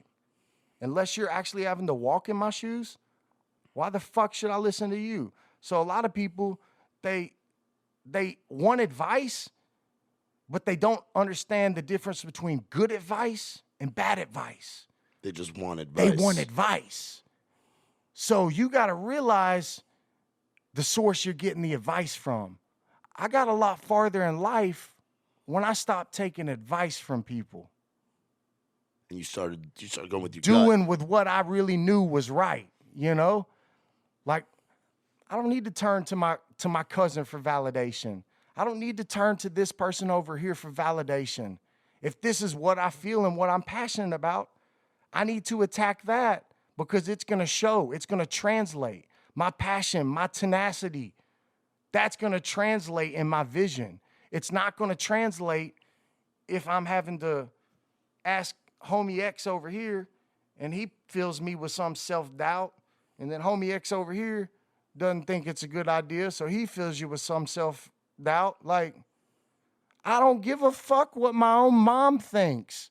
It's like why when some people are like, hey, man, you know, like, you're going to have to act like this, you know, kind of keep on your piece. And whoa.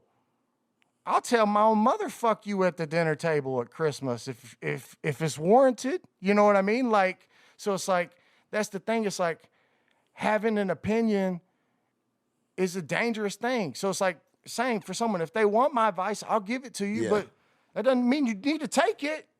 You live your life. Yeah, it's your life. Yeah. I got no horse in the race here. Yeah, I got horse in the race. I'm gonna love you. I'm gonna love you either way. But like, and as a manager, it's a thing that I've had to learn. It's like, hey man, here's my advice. Now, if you want to go a different decision, do it. And after I've educated you, you want to chase a different ball, no problem. And I'm ride or die. I'm here with you. I'll put my hands in my pockets and I've chased the ball with you.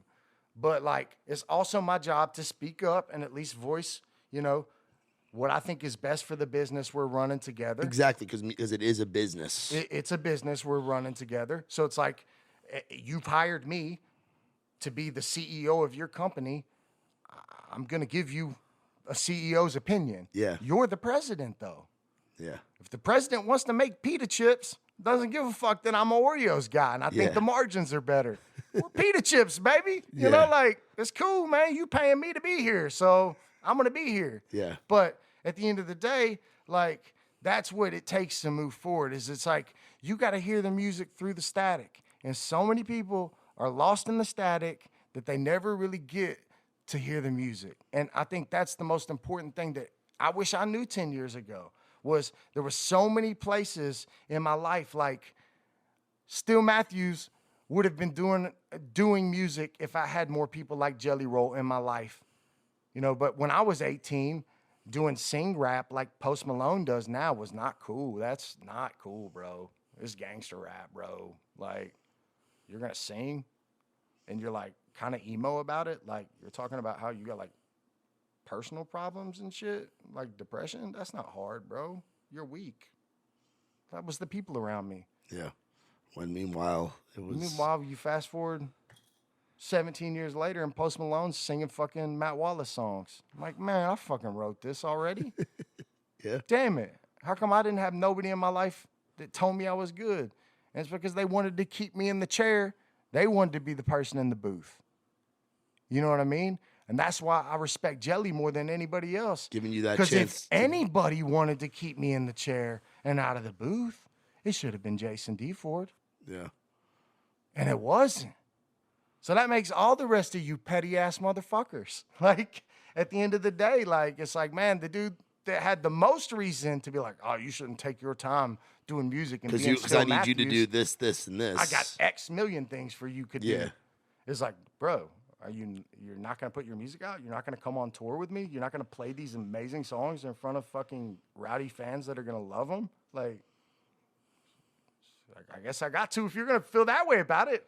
Yeah. You know, my whole life, I just want, you know, like, trying to stay out the way, trying to stay behind the scenes. Yeah, it's being your lane. Trying to just keep here and stay in my lane and do my thing. Yeah. You know, like, it's kind of one of my things I've preached. But then, you know, Jelly was like, man, it's not about you and me, bro. It's about the heart that you're putting into this music, is heart that other people are feeling. And just like I had a voice that needed to be heard, you've got a voice that needs to be heard. If I can help that voice get out there, I'm here for it, bro. That's cool. when we did that song Overdose. It's like there's so many people every night that are like, you know, I lost my husband, or I lost my, you know, son, or I lost my whatever to overdose. And it's like, this song makes me feel like I'm not alone, because it's like you've clearly dealt with the same kind of feeling in your life. It's like, yeah, dude, it's important. People need that real shit. Got a couple Nashville questions for you. Best Mexican joint in Nashville. Man, there's a lot of them. Y'all Southern folk love your Mexican food. So this like Tacos y Mariscos. Where the fuck is that? Right, so like this is that like... Is this that Antioch shit? This that real. So there's one in Antioch, that's the Lopez, and there's one in Madison. But I promise you, you're going to go in there, they're going to look at you funny. Because you're like, what's this gringo? Because you're speaking English. Yeah. And B, you're definitely going to probably see some like kingpin over there doing some kind of business deal where you're like, I think he might be in the Mexican gang cartel.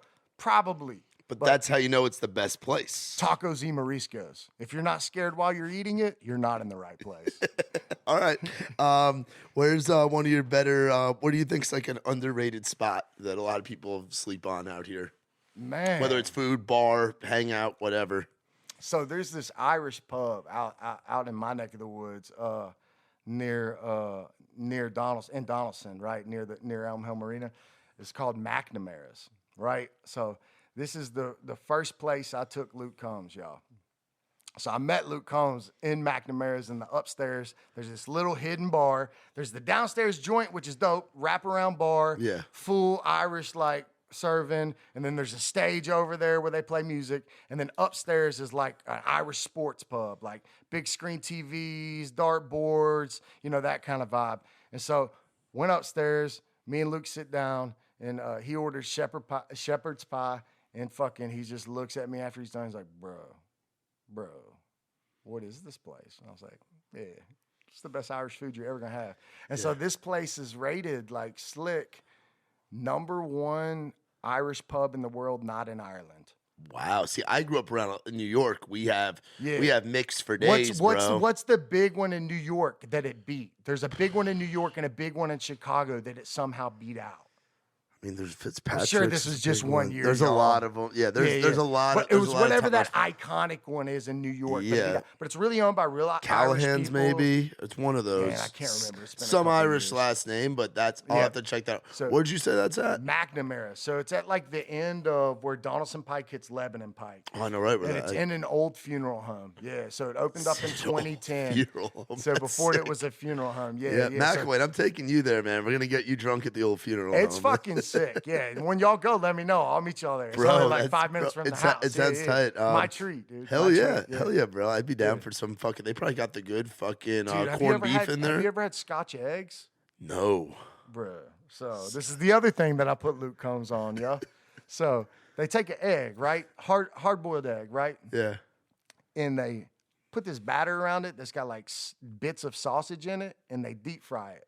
So it's a deep fried hard boiled egg. Oh, jeez. And then they have like this Cajun mayo sauce that you put on it. I'm telling you, it'll fucking change your life. Like people that don't like eggs even like these. So it's like, that's how you know it's good. And you're like, I'm not really that guy. And you're like, just try a little bit, man.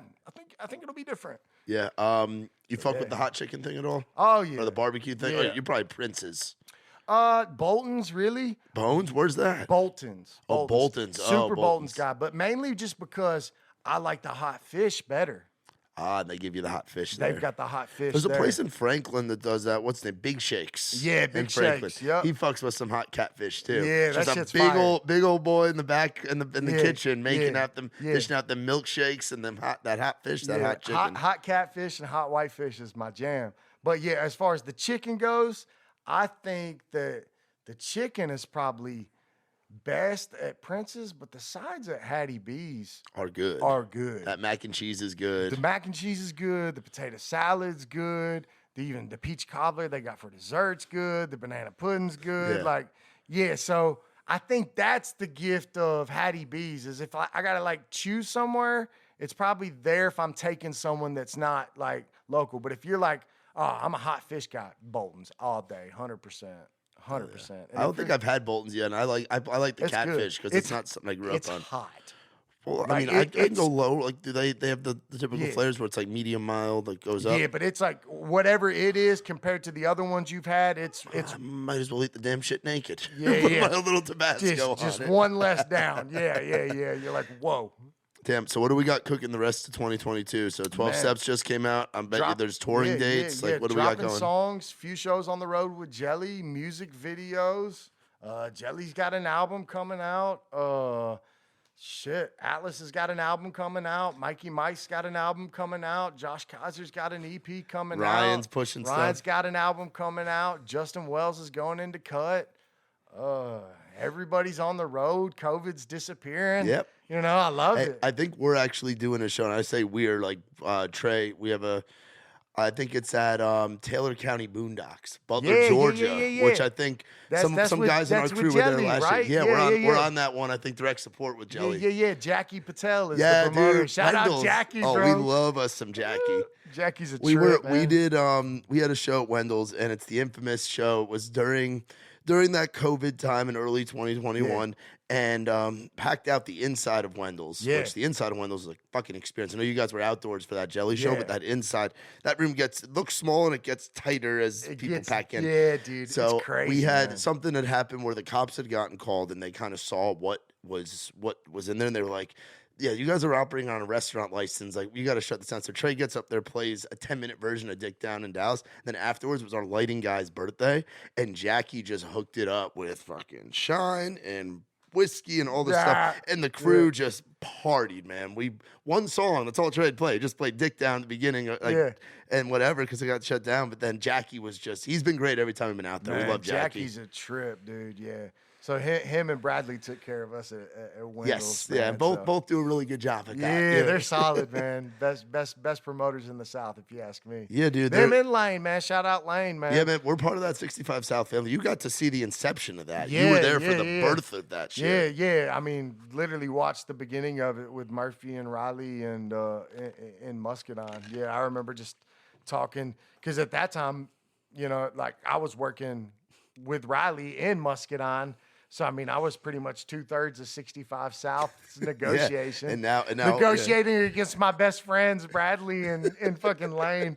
And I'm like, hey, this is cool, dude. We're going to be something someday. And they're like, maybe. You know, like, none of us knew. I don't think any of us were sure, man. Like, even before me, Bradley will tell you stories about selling 4 tickets at Peachtree Tavern to fucking Cole Swindell and like Luke Bryan and Chase Rice shows, you know, and nobody gave a shit. Taking a chance. Yeah, but not getting deterred by the early stages of your business, because it takes a minute for growth, man. You got to put in them work, take some losses. 100%. Take some losses before you start winning. Bro, just think if Jelly had to quit after 15 years. I mean, it's the last 5 years of his career, the 16 through 20 that have taken him off. Yeah. You know what I mean? So it's like my friend Jelly says it the best, right? Like, he's like, man, if you give me a baseball bat and you tell me I can be in fucking, you know, let's call it Yankee Stadium, and I can be here as long as I want, and I can swing this bat as many times, and you'll give me $1 million if I hit it out of this ballpark, I'm not going home until I hit one out of the ballpark. Like, I'm going to swing 10 million times. I'm going to die in that ballpark.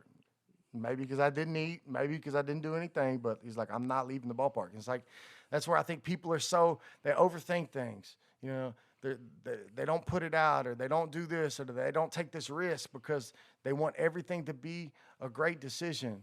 You know what? Like, it's like baseball. I'm telling you, the best businessmen I know, their batting average is 300%. Yeah, and they'd be Hall of Famers. The reason why they're Hall of Fame businessmen and multi-billionaires is because their batting average was 300%, because they got up to bat 5,000 times with a new business idea.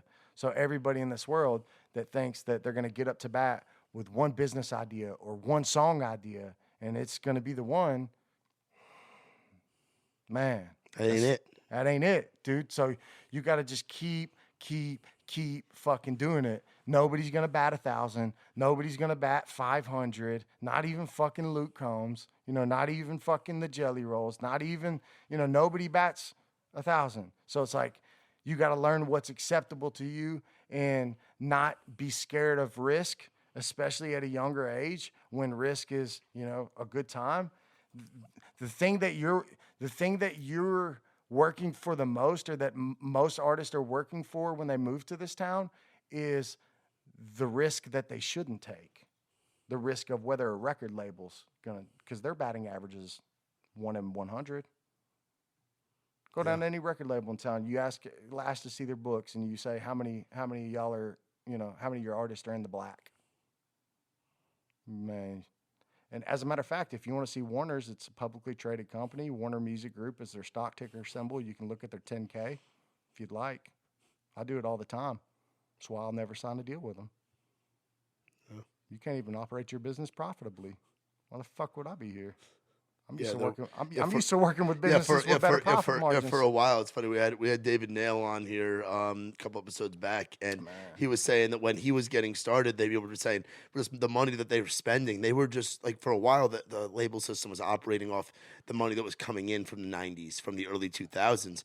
They weren't legacy catalogs. Yeah. They're operating off legacy catalogs. Legacy catalogs, and it's starting as time goes on.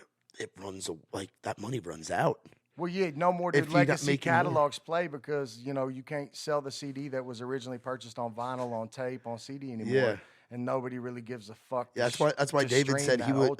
That's why David said he was happy to have come up when he did, because that 2008 to 2013, he won because he got to experience the last of the physical product era into the streaming era. And then be part of that forefront where they still had the record money when record labels were more apart, what needed to be, and now it's like, it's the Wild West out there. And if you got a mind, you got someone like you in your corner, you got some help out there. Like, you're just building a business like any other business is. Yeah, why not be an independent owner instead of a franchise? That's kind of what it comes down to. It's easy if you want to shoot 10 videos a year and you've got a $5,000 per video budget to pay $50,000. It's also easy to hire a kid for $36,000 and put him on payroll and figure it out. You know what I mean? If you got the capital, yeah. And if it works out for you, you know. Then score. Huge return on investment. If it doesn't, hire someone else. Yeah. You know what I'm saying? You got to take that chance. Dude, this has been probably one of the most interesting podcast interviews I've done because you can fucking talk, and I've learned so much in however long this has been. McElwain, how long we been going? Hour 45. We're right at the sweet spot. Cool. Sweet. So, bro, where can people go to find you? So it's what? Still Matthews? Still Matthews, Still. Got the name from a disease I have, autoimmune disorder called Still's disease. Okay. And then Matthew is my first name. I figured I'd make it my last name. So yeah. Still Matthews. Yeah. And because I'm gonna label this because we talked a lot about the industry. We talked about the artists, and we talked about it all. If there's like some young folks out there, because that's part of what this industry series thing is kind of for, is shaping this next generation to have on real motherfuckers like yourself. To hear, instead of just hearing the professor at whatever XYZ school they're paying $70,000 a year to go to, hear from the real motherfuckers that have been in the trenches doing it. Is it cool if some of our younger folks hit you up or whatever? You down 100%. To educate, down to give back to the community a little bit, educate some folks? 100%. While I got you, dude, I'll hit it with it as easy as this. Y'all, if you need me, it is 1-615-808-8196. 615-808-8196. It's text only. You can't call it. Just FYI. Hell yeah, bro. So well, we appreciate it, man. It's cool too because I've never gotten to like sit down and like hang with you. Like I think I was Ryan Nelson's DD to a Jelly Roll release party in Franklin. Self-medicated. Yeah. I think I saw you. Kind of like in and out. Yes, we were in and out. Yeah, we were in and out. Yeah. And then I saw you, I think, at a MAPCO one time when I was going on the road with Gary and Charlie. We were heading out somewhere, and I got introduced to you there. And then I think I met you on the golf course. But it's been a blast to sit down, actually talk with you, and down to hang whenever, bro. Because it's cool to see because a lot of those names you were talking about, I'm in those circles now. Years later, it's like you were in there from the beginning. So it's fucking sick. Y'all make sure to check out our boy Matt Wallace, Money Matt, aka Still Matthews. The new song 12 Steps. It is out right now, so y'all go pick it up. Pre-order the shit on iTunes, or order it now that it's out. But of course, spin it everywhere. Do all that shit. Be sure to look for tour dates that he'll be out on the road with Jelly Roll on. And, of course, shout out to the sponsors, as always. Whale Tail Media. It's cool you mentioned Saxman Studios. Grady's one of our sponsors. So Saxman Studios out there in Mount Juliet getting shit done. Our friends in the green world, that tasty Delta 8 THC that we have here in Tennessee. Our boys at Trailside CBD. Use the promo code ITR. You get 20% off dabs, edibles, flour, tincture, shit for your dogs. They got it all. Y'all go check them out. And then our buddy that helped make this one possible today, Mr. Mitch Wallace, the digital marketing agency. He's been killing it in the content game. Need help with your business? Go and check him out. It's been the In the Round podcast with our man, Matt Wallace, a.k.a. Still Matthews. Thank you guys for tuning in. We'll see you all next time.